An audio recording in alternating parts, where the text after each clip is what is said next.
Hello, this is Robert Rickover at Body Learning, and today my guest is Robin Simmons, who is an Alexander Technique teacher in Zurich and Brig, Switzerland. He's been a teacher for over 40 years. He runs a co-directs a Alexander Technique teacher training course in Zurich. And he has quite a long background studying what's called the DART procedures, which we're going to define and discuss in a moment. He began studying them when he was training with Walter Carrington in England, and he has worked with them for over 40 years. He also regularly gives a 1 week workshop on the DART procedures in Turkey and has given, I believe he's given other workshops in that topic. And we're going to talk today about the DART procedures, how they came about, what their usefulness is. Robin, welcome to the show. Well, thanks, Robert. Could you begin by, I'm guessing that a lot of people, certainly most Alexander teachers, have heard of the DART procedures and know something of them. Probably the majority of Alexander Technique students have not been exposed to them. Could you say a little bit about how they came into being and what their connection to the Alexander Technique is? Yes, I can.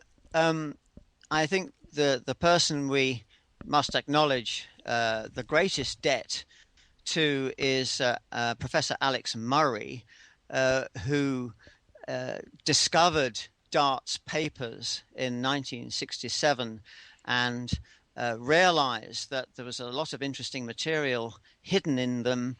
DART wrote several papers explaining what he was doing down in South Africa. DART was a professor of anatomy at Witwatersrand University, South Africa. And Alex Murray realized that there was a very valuable source here of material which he began to experiment with. And he introduced this material to Walter Carrington. And it just so happened that DART, who was in those days traveling both from America to South Africa via London and from South Africa to America via London. Whenever he came into London, he tended to meet up with Walter Carrington. So Walter began to have a look at the procedures, and that meant that I was fortunate during the 1970, in fact, the year 1970, when DART came to give his memorial lecture to the Society of Teachers of the Technique in London. His procedures were very much on the agenda at that time, and so I was fortunate enough to learn them from Walter then. So the link with the technique is really coming through Alex Murray and then Walter Carrington after that.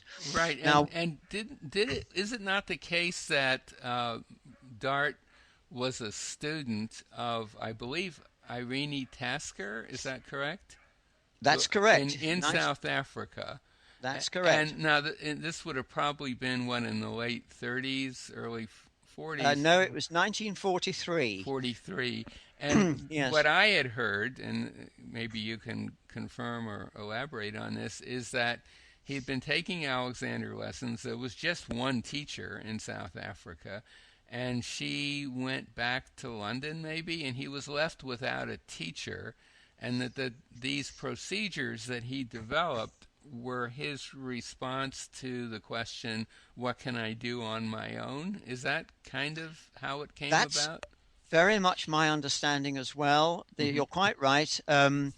Irene Tasker came back to London in 1943, and she had given DART a number of lessons.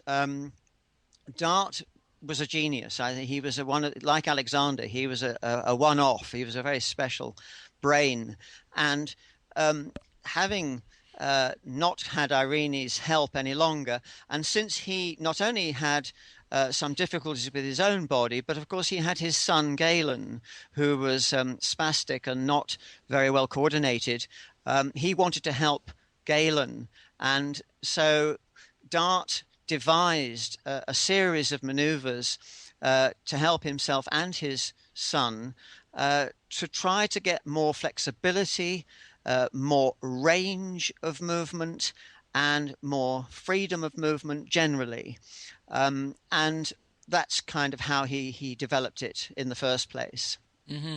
And so I guess we could say it's not so much a branch of the Alexander technique as it is a person's working on his own to continue the kind of self exploration that he had been doing with Alexander lessons, but in a very different way. Would that be fair to say? That would be fair to say. You see, Dart was an expert on anatomy Hmm. and also an expert uh, anthropologist. I mean, it was Dart who coined the phrase the missing link. Hmm. But that's another story which we needn't go into in detail. However, because of his understanding of the evolution of creatures on the planet, um, and his interest in helping his son, there's kind of parallel events taking place here. Dart was working at the time when the idea of ontogeny recapitulating phylogeny was popular, and this is an idea where the growth and development of each individual reproduces or replicates the growth and development of the whole species. Hmm. Hmm. This is not so much in fashion anymore, this idea. In Right. fact, but that's where he came from. I remember from my very limited exposure to the DART procedures on my training course, which was uh, maybe about 10 years after you were exposed to DART.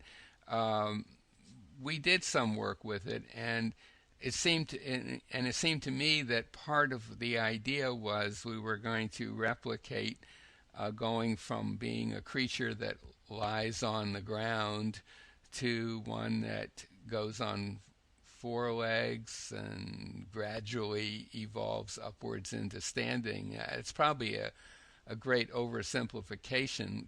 Could you elaborate on that a little bit?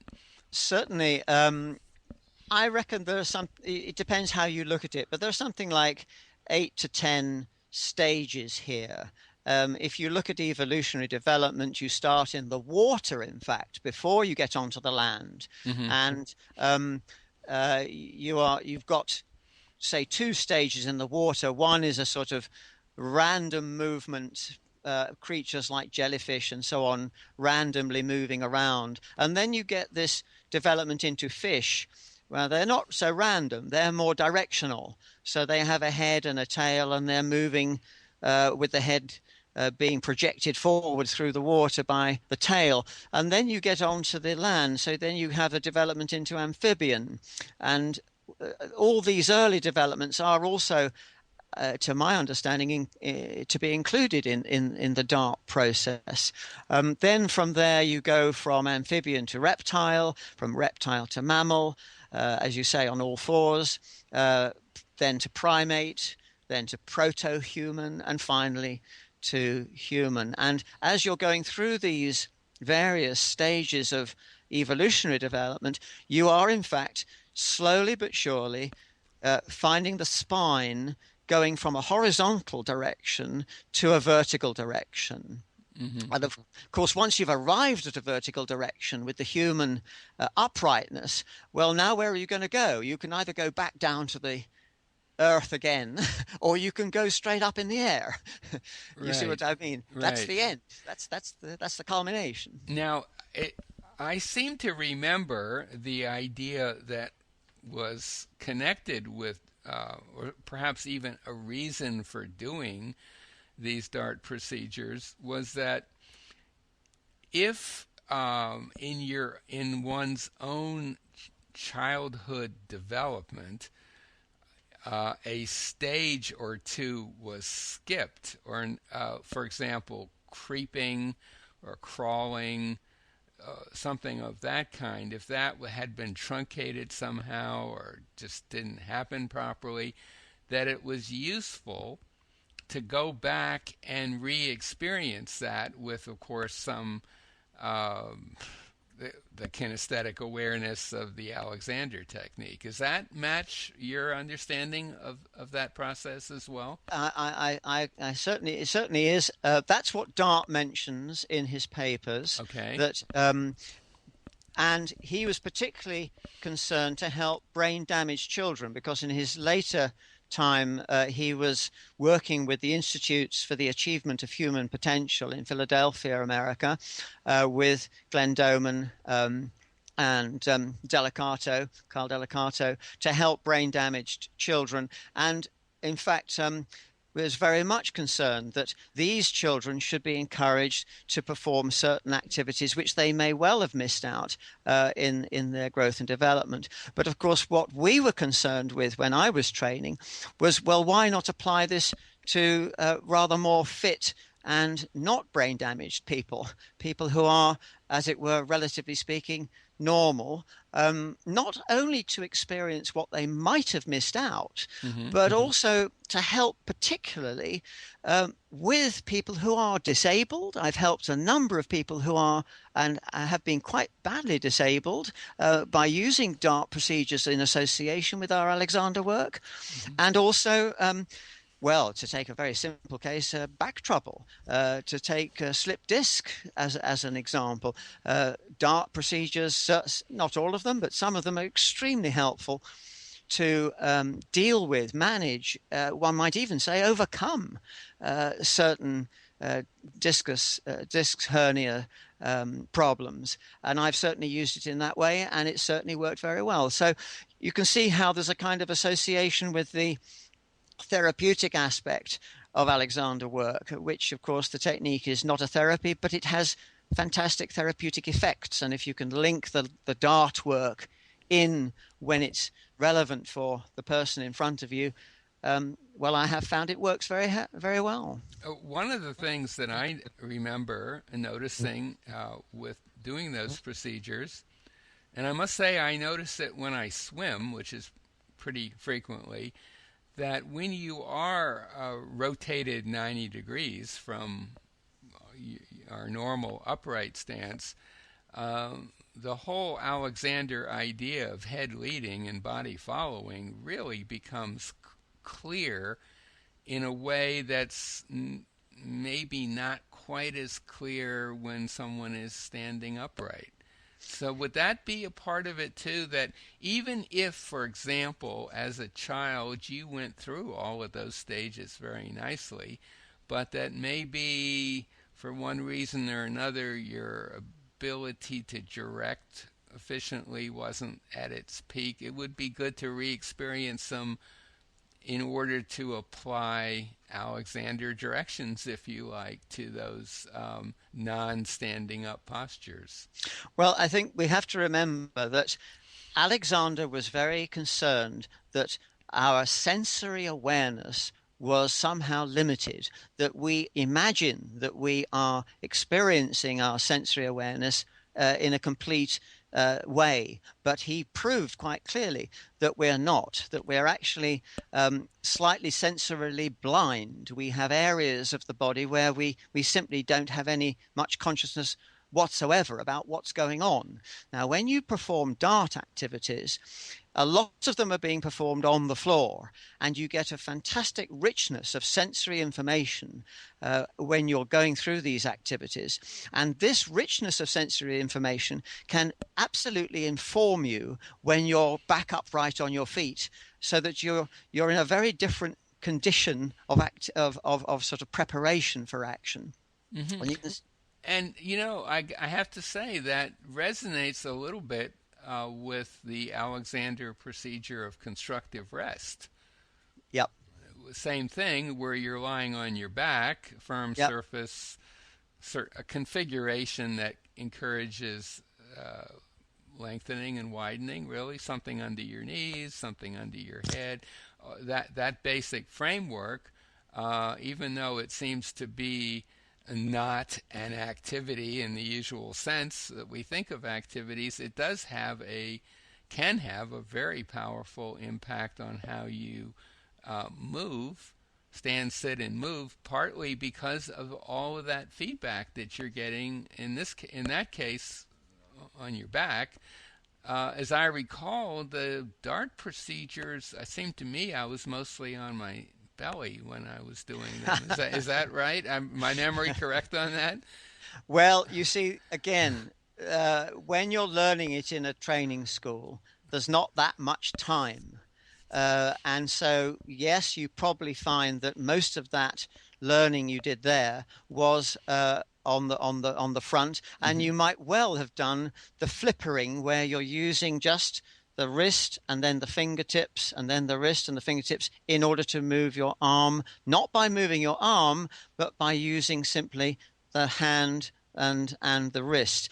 Now, when that's why I offer a week's workshop in Turkey, because you need a lot of time to really explore these things carefully, not rush through them, not simply see what they're like and then run away from them, to see the whole context and to see how they could be relevant for whoever it is coming, needs needs that time. And so, yes, you're right.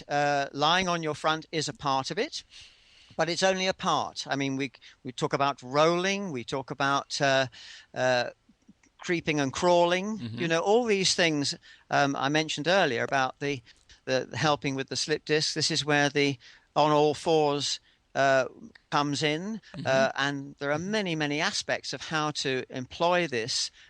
So that's something that Walter himself tended to use in the DART work more than anything else. I didn't ever see Walter flat on the floor. That would be quite a sight, wouldn't it?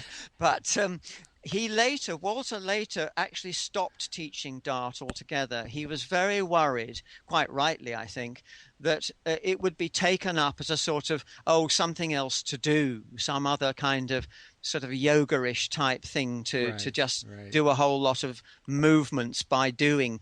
Now, it's very important, I think, when you're performing DART to have the Alexander consciousness in the whole time. That's to say, very much inhibition, very much direction, not just doing something, but really exploring very carefully, very sensitively, every moment of these DART evolutionary procedures. Yes, I can understand why Walter made that decision totally. Yep. This may seem like an odd question, but this idea of, in a sense, going backwards a bit in, if you want to call it evolution, to lying, creeping, crawling, and so on.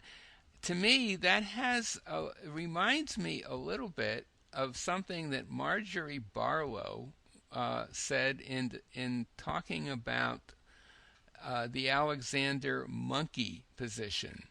Yep. Which was that her take on it, and to me it makes a lot of sense, is that what you're doing in monkey, even if you're just doing a tiny little monkey, is you are deliberately going slightly backwards in the evolutionary scale, perhaps, in order to, because it would be a little easier to make improvements in that which could be carried over into uprightness. I may not be phrasing it, I'm sure I'm not phrasing it quite the way she did, but something along those lines, that there was an advantage in a deliberate, conscious retreat from uprightness.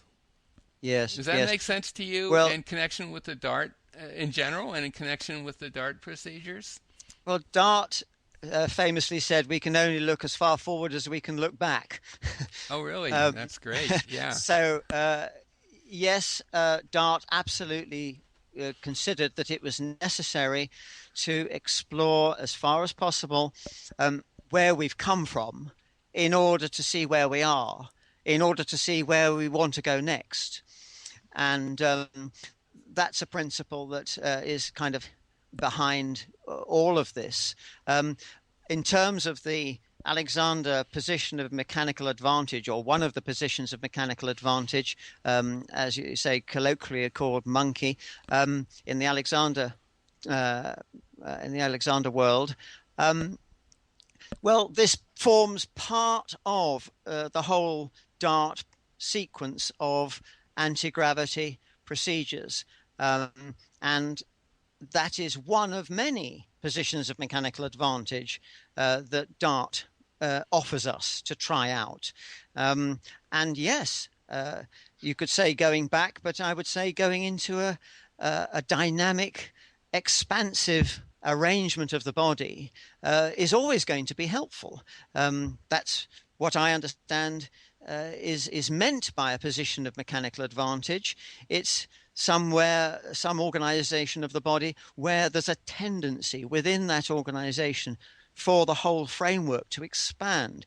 And this then brings us on to the breathing, because of course Alexander's first interest was with his breathing, and if you expand your framework, you're going to be breathing more fully, more completely. And DART work certainly does also help to encourage exactly the same expansion and freedom of breathing that Alexander was interested to develop.